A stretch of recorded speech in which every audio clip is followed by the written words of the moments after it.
Gudlavalleru engineering కాలేజ్లో అయితే ఒక షాకింగ్ ఇన్సిడెంట్ జరిగింది. ఈ ఇంజనీరింగ్ కాలేజ్ వచ్చేసి గుడివాడలో ఉంది.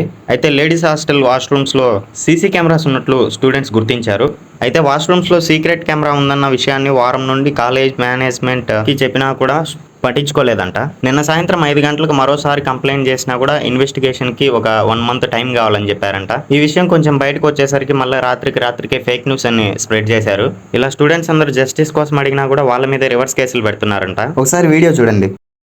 వారం 10 రోజుల నుంచి మేనేజ్మెంట్ ఏం చేస్తుంది? మేము నిన్న 5 గంటలకి కంప్లైంట్ ఇస్తే కానీ ఇంకా మాకు తెలియదు అంటున్నారు. ఏంటి రాత్రికి ఎలా ప్రూవ్ చేస్తారు ఫేక్ న్యూస్ అని? రాత్రి నిన్న 1 మంత్